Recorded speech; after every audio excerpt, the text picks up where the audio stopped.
అన్నం తిందురా. 10 నిమిషాలు ఏం మాట్లాడుతున్నావురా? నరాలు కట్ అయిపోయింది. నిమిషాలైనా ఆన్లైన్ క్లాస్ నడుస్తుంది. నేను వస్తా, మీరు తినుర్రి. ఆ, భయ్యా ఈ టీజర్ చూసిన తర్వాత నాకు మాత్రం ఒకటే అనిపించింది భయ్యా. మైండ్ ఫ్యూజ్లు ఎగిరిపోతుంటారు కదా, నాకు అదే అనిపించింది అంట. ఇప్పుడు ట్రెండింగ్ మొత్తం ఇదే ఉందన్నమాట. ఇన్స్టాగ్రామ్ కానీ యూట్యూబ్ కానీ ప్రతి ఒక్కరు ఈ సినిమా టీజర్ పైన రియాక్షన్స్ అయితే ఇస్తూ ఉన్నారు అనమాట. అంటే వాళ్ళ ఉద్దేశం ఏంటంటే జనాలు నాశనం చేయడానికి ఇలాంటి సినిమా చెప్తున్నారా, లేదా బాగా చేయడానికి ఇలా తీస్తున్నారా అని చెప్పేసి అందరు టాపిక్ ఇదామంట. ఎందుకంటే మొత్తం బోల్డ్ కంటెంట్ గట్టిగా ఉంది ఇట్లా. కానీ కరెక్ట్‌గా చెప్పాలంటే ఈ సినిమా ఖచ్చితంగా జనం ఎక్కుతది భయ్య.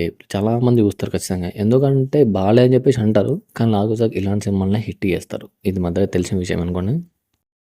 ఐ థింక్ డైరెక్టర్ వచ్చేసి ఈ సినిమాలో బయట ఏం జరుగుతుందో ఆ విధంగా అంచనా వేసి తీశాడేమో అని చెప్పేసి నా యొక్క అభిప్రాయం భయ్య. బట్ నాకైతే అదే అనిపిస్తుంది. అంటే బయట అదే నడుస్తుంది అనుకోండి, దాన్నే సినిమాలాగా తీసినట్టు ఉన్నాడు. కానీ ఇప్పుడున్న సిచ్యువేషన్‌లో ఇలాంటి సినిమాలు తీసి ఇంకా ఓ రేంజ్‌లో చూపించడం అవసరం అంటారా అనేది డౌట్. ఇప్పుడు 'బీఎఫ్' గురించి టాపిక్ ఎక్కువ ఉన్నట్టు అప్పుడు నాకైతే. వాళ్ళ మైండ్ సెట్ ఎలా ఉంటది టీనేజ్‌లో అని చెప్పేసి చూపించినట్టు ఉందన్నమాట. కానీ ఇలాంటి కంటెంట్ తీస్తే మాత్రం జనాలు ఇంకా చెడుపడికి ఎక్కువ ఉంటా ఉన్నమాట దీనికైతే. ఈ టీజర్ చూసి చాలా తక్కువ మంది అయినా సరే గానీ, రీచ్ ఎందుకు ఎక్కువొచ్చిందంటే ఇన్‌స్టాగ్రామ్‌లో పోస్ట్ చేశా భయ్య. యాక్చువల్లీ నేను కూడా ఇన్‌స్టాగ్రామ్ చూసిన తర్వాత నాకు ఈ రీల్ అనేది బయటకొచ్చిందనమాట. ఇప్పుడు తిరగ చూస్తే ఇప్పుడు 'రావణ్ వర్ఫర్ యూ', 'పూలసొక్క' ఈ అందరు యూట్యూబర్లందరూ దీనిపైన రియాక్షన్ అయితే చేస్తా ఉన్నారనమాట ఈ వీడియో పైన. దీంట్లో మీ కామెంట్ చెప్పండి భయ్య.